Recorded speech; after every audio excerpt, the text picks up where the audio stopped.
Selamat datang semuanya. Seiring dengan kemajuan rencana pembangunan pangkalan permanen di bulan, pertanyaan terbesarnya bukan hanya di mana akan dibangun, tetapi siapa yang akan membangunnya.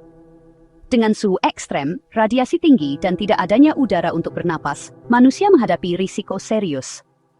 Itulah mengapa para insinyur beralih ke kecerdasan buatan untuk memimpin upaya ini. Dari desain struktural hingga koordinasi tim konstruksi robotik, sistem AI kini sedang dikembangkan untuk merencanakan, mengarahkan, dan bahkan memperbaiki infrastruktur bulan tanpa perlu kehadiran manusia. Sistem ini dimulai dengan perangkat lunak perencanaan berbasis AI. Sebelum robot apapun menyentuh permukaan bulan, simulasi virtual memetakan segalanya mulai dari kondisi tanah hingga sudut sinar matahari.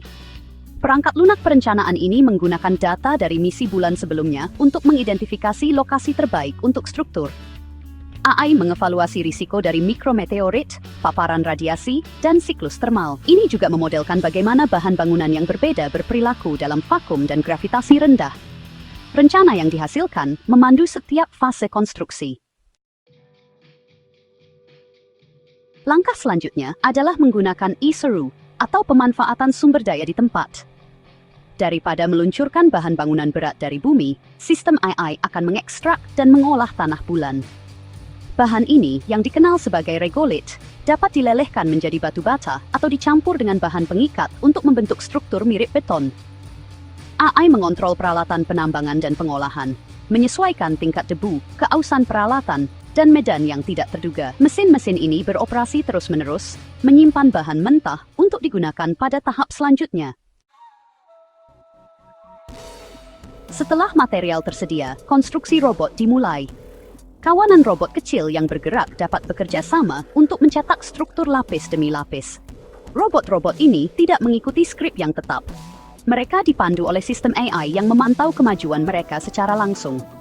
Jika satu unit gagal, yang lain menyesuaikan jadwal kerja mereka untuk melanjutkan pembangunan. Koordinasi terdistribusi ini didukung oleh model pembelajaran penguatan yang memungkinkan sistem untuk mengembangkan strategi konstruksi yang lebih baik melalui pengalaman. Modul habitat tiup adalah komponen penting lainnya. Ini adalah cangkang siap pakai yang mengembang setelah ditempatkan di bulan. AI digunakan selama fase penempatan dan pengembangan untuk memastikan keselarasan yang tepat dengan node daya dan penopang kehidupan. Setelah mengembang, robot menerapkan pelindung menggunakan regolith untuk melindungi habitat dari radiasi dan perubahan suhu ekstrem. Sensor yang tertanam di permukaan mengirimkan data ke sistem AI yang terus-menerus melakukan penyesuaian tekanan dan integritas. Sistem daya juga sangat bergantung pada otomatisasi. Panel surya harus dipasang, dilacak, dan dirawat di medan yang tidak rata. AI membantu menyelaraskan panel untuk memaksimalkan asupan energi berdasarkan perubahan sudut matahari. Ini juga mengarahkan daya ke peralatan berdasarkan prioritas dan tingkat penyimpanan. Jalur redundan dibuat untuk memastikan tidak ada satu kegagalan pun yang membuat sistem mati. Otonomi semacam ini sangat penting untuk operasi di bulan, di mana kru pemeliharaan tidak tersedia. Di dalam habitat, sistem AI mengontrol suhu, kadar oksigen, dan konfigurasi tata letak internal. Lengan robot dan unit bergerak dapat memindahkan dinding, peralatan, dan furnitur agar sesuai dengan fase misi yang berbeda. Pencahayaan cerdas dan otomatisasi tugas mengurangi beban kognitif bagi kru manusia. Saat tidak ada orang, sistem memasuki kondisi aktivitas rendah sambil memantau semua parameter pendukung kehidupan. Jika terdeteksi kesalahan, sistem akan memulai protokol perbaikan mandiri atau memberi sinyal untuk intervensi jarak jauh. Mungkin elemen yang paling futuristik adalah kawanan rover. Kendaraan otonom ini melakukan tugas mulai dari penggalian hingga pengangkutan. Setiap rover dilengkapi dengan berbagai sensor termasuk lidar, radar, dan kamera termal. AI mereka memungkinkan mereka bekerja sama tanpa kontrol terpusat.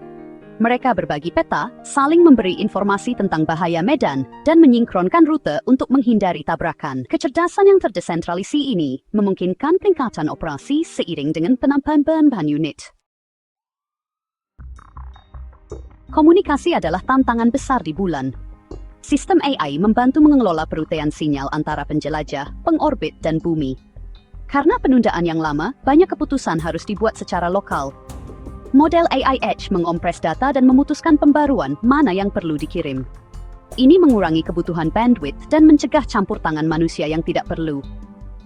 AI juga mengelola cadangan jika terjadi kehilangan sinyal, menjaga status sistem hingga koneksi pulih.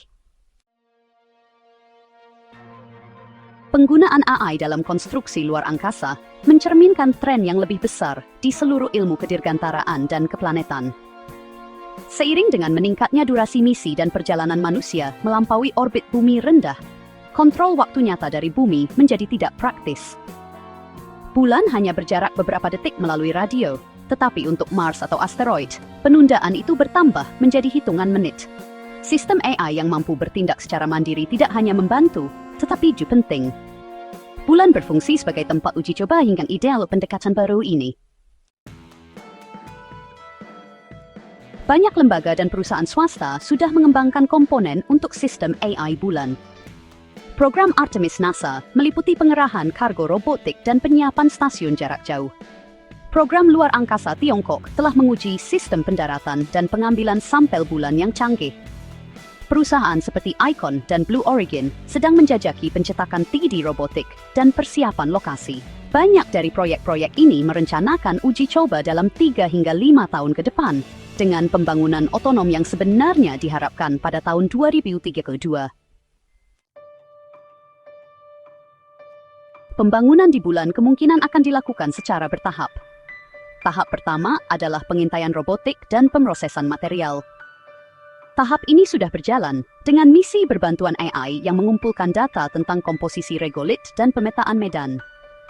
Fase kedua akan berfokus pada pemasangan infrastruktur seperti sistem tenaga dan landasan pendaratan. Fase ketiga akan melibatkan perakitan habitat dan sistem kontrol lingkungan. Manusia kemungkinan baru akan mendiami setelah sistem-sistem dasar ini terbukti dapat diandalkan. Seiring waktu, kerumitan operasi ini akan bertambah. Sistem awal mungkin diawasi dari jauh, tapi tujuan jangka panjangnya adalah otonomi penuh. Itu berarti agen AI yang mampu melakukan perbaikan, mengelola logistik, dan menanggapi kondisi bulan yang tak terduga. Agen-agen ini juga harus belajar seiring waktu, menggunakan model pembelajaran mesin yang menyesuaikan dengan variabel lokal. Beberapa bahkan akan mensimulasikan titik kegagalan di masa depan dan mengambil tindakan pencegahan sebelum kerusakan nyata terjadi. Di luar bulan, model yang sama ini akan berlaku untuk Mars, asteroid, dan bahkan mungkin habitat yang mengorbit. Membangun di luar angkasa terlalu berbahaya dan mahal jika hanya mengandalkan tenaga manusia. Kecerdasan buatan dapat mengendalikan lengan robot di gravitasi nol, mengelola drone konstruksi berperingkat vakum, dan mengawasi tugas perakitan jangka panjang tanpa kelelahan.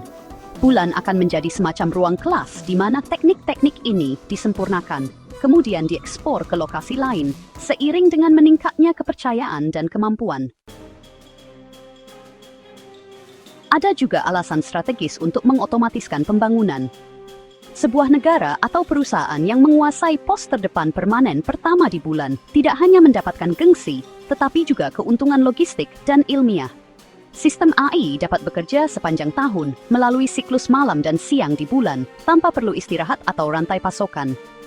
Ini memungkinkan pengembangan berkelanjutan yang sangat penting saat berlomba untuk mengamankan wilayah kunci di bulan seperti Kutub Selatan, di mana air beku diyakini ada.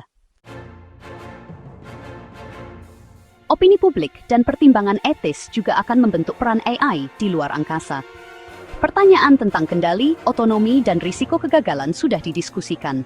Siapa yang bertanggung jawab jika sistem AI di bulan membuat kesalahan yang membahayakan kru manusia? Bagaimana sistem ini harus diaudit atau diatur? Kekhawatiran ini mendorong Badan Antariksa untuk mengadopsi model transparan dan membangun sistem pengesampingan manusia, bahkan untuk pembangunan otonomi tinggi. Jika pengembangan tetap sesuai rencana, infrastruktur dasar bulan yang dibangun oleh AI sebenarnya bisa beroperasi pada tahun 2029. Awak manusia mungkin akan kembali saat itu, tetapi peran mereka kemungkinan akan bergeser dari konstruksi ke pengawasan dan penelitian. Pada tahun 2035, Kita mungkin akan melihat pangkalan bulan mandiri pertama di mana AI menjalankan daya, sistem pendukung kehidupan, dan proyek ekspansi tanpa campur tangan langsung manusia.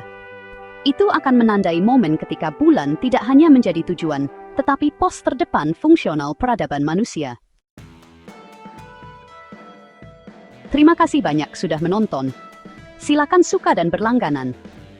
Masa depan konstruksi bulan mungkin bukan milik astronot berjas tebal, tetapi milik mesin otonom cerdas yang membangun, memantau, dan beradaptasi secara real-time. Saat badan antariksa dan perusahaan swasta terus maju, semakin jelas bahwa AI tidak hanya akan mendukung misi manusia.